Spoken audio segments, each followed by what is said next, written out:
Hi everyone, Vinita Pappas here, and in this video I'm going to do a watercolor painting of a vineyard. This vineyard is fairly close to where I live and it's one of my favorite subjects to paint. I begin in the sky area with just a nice neutral blue color, and I work down to the horizon line, adding more water as I get closer to the horizon.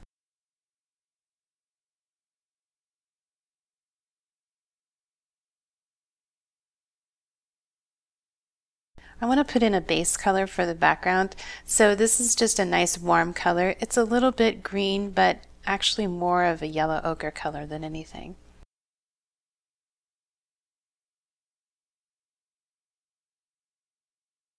I add a little bit of blue in order to make it more green as I get closer to the foreground area.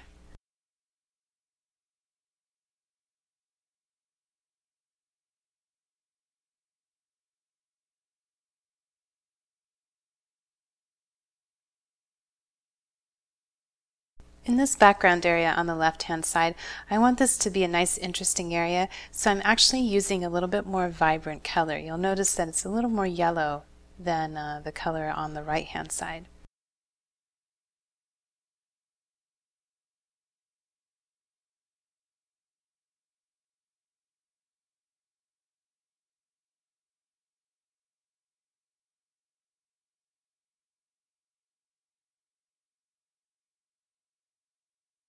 To move on to the middle ground area, I'm using a similar color, but it has a little red in it, so it's more warm.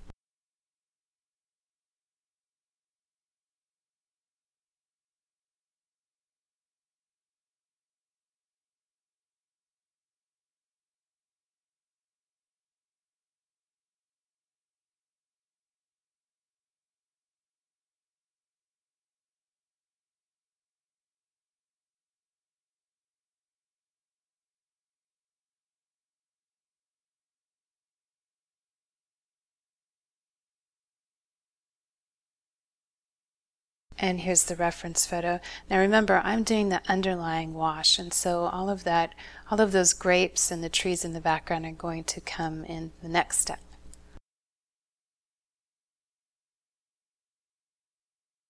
Right at the bottom of the paper, which is the closest to the viewer, I'm using just a richer pigment, so more pigment, which means more paint and less water. And now I want to do the shadow areas of this rock. This is a really big rock and it's kind of famous in this particular vineyard.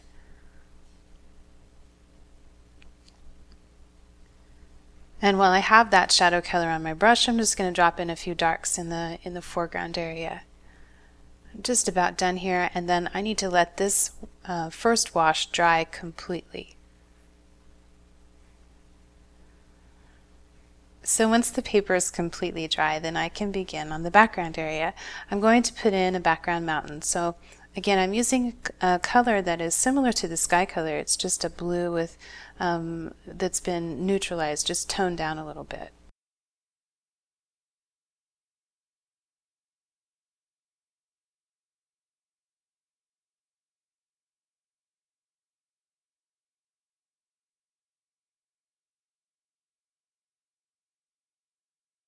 Now before this has a chance to dry, I want to begin on the trees.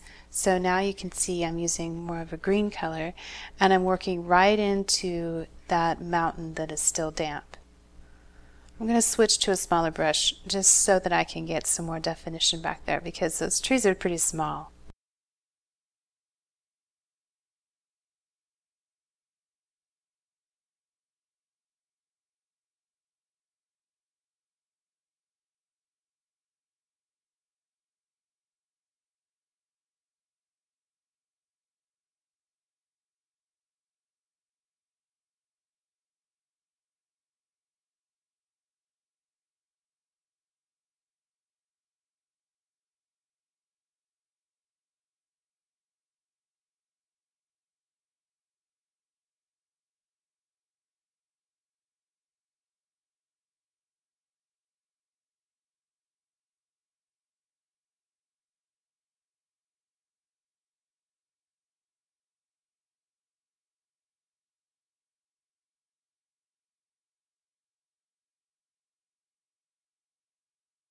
And now you'll notice I switched to a larger brush because I'm working with the trees closer to the viewer, so these trees are bigger.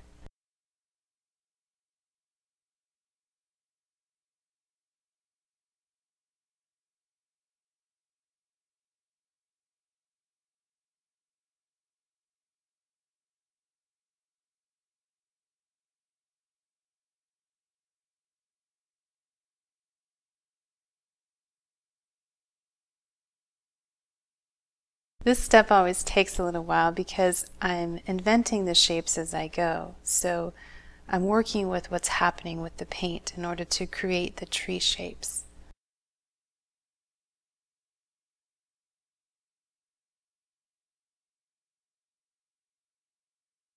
Now in the left hand area there's some evergreens back there, so I'm using a darker color, and as soon as I begin painting I remember that that background mountain area is still really damp, so I can put in a little bit of color here and then I'm going to come back later and define that.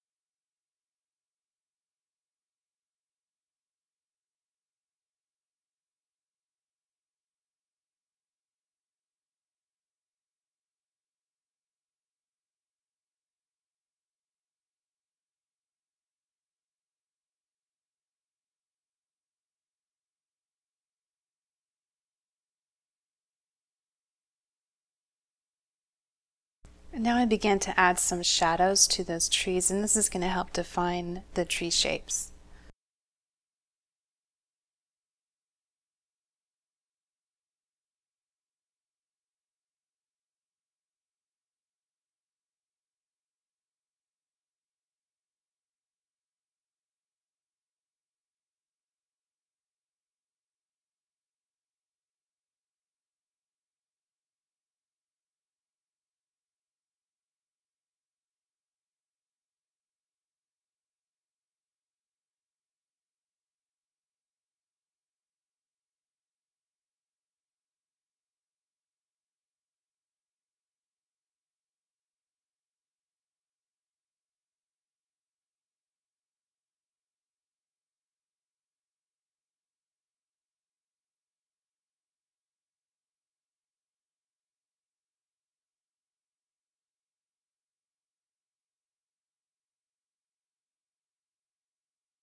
Here I'm just refining a few of the areas that I noticed.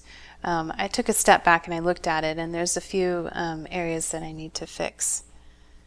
Again, it's just about creating it as you go. You're just trying to create the illusion of distant trees. Now that that mountain is more dry, I can come back and finish up my evergreens.